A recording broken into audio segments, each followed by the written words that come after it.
ಮನರಂಜನಾತ್ಮಕವಾಗಿರುವುದಲ್ಲದೆ ಪ್ರಾಯೋಗಿಕವಾಗಿಯೂ ಶೈಕ್ಷಣಿಕವಾಗಿಯೂ ಬಳಕೆಯಲ್ಲಿದೆ.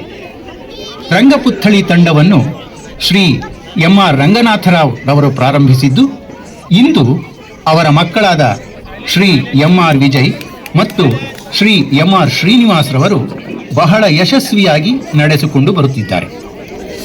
ರಂಗಪುತ್ಥಳಿ ಕಲಾವಿದರು ಬಳಸುತ್ತಿರುವ ಬೊಂಬೆಯಾಟದ ಪ್ರಾಕಾರ ಸೂತ್ರ ಮತ್ತು ಸಲಾಕೆ ಬೊಂಬೆಯಾಟವೆಂದು. ಇದು ಬಹಳ ಕಷ್ಟಕರವಾದ ಕಲೆ ಎಂದು ಪರಿಗಣಿಸಲಾಗುತ್ತದೆ.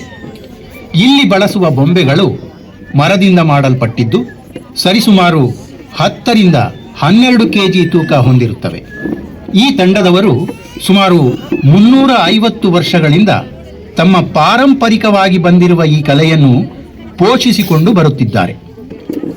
ರಂಗಪುತ್ಥಳಿ ಕಲಾವಿದರು ಭಾರತ ದೇಶ ಮಾತ್ರವಲ್ಲದೆ ದೇಶ ವಿದೇಶಗಳಲ್ಲಿಯೂ, ಅಂದರೆ ಅಮೆರಿಕ, ಜಪಾನ್, ಸ್ವಿಟ್ಜರ್ಲ್ಯಾಂಡ್ ಮೊದಲಾದ ದೇಶಗಳಲ್ಲಿಯೂ ಬೊಂಬೆಯಾಟದ ಪ್ರದರ್ಶನಗಳನ್ನು ನೀಡುತ್ತಾ ಬಂದಿದ್ದಾರೆ.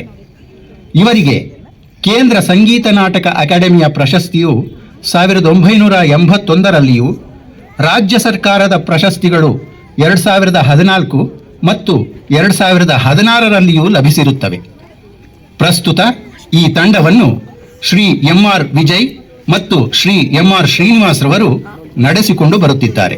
ಈ ಬೊಂಬೆಯಾಟದ ಕಾರ್ಯಕ್ರಮವು ಮೊದಲಿಗೆ ಗಣೇಶನ ಪೂಜೆಯೊಂದಿಗೆ ಪ್ರಾರಂಭಗೊಳ್ಳುತ್ತಿದೆ. ಇಲ್ಲಿರುವ ಗಣೇಶನ ಮೂರ್ತಿಯು ಸುಮಾರು 350 ವರ್ಷಗಳಷ್ಟು ಪುರಾತನವಾಗಿದ್ದು, ಬೊಂಬೆಗಳು ಆರತಿ ಮತ್ತು ಹೂವಿನ ಹಾರವನ್ನು ಅರ್ಪಿಸುತ್ತಾ ಹಾಡುತ್ತಾ ನರ್ತಿಸುತ್ತವೆ.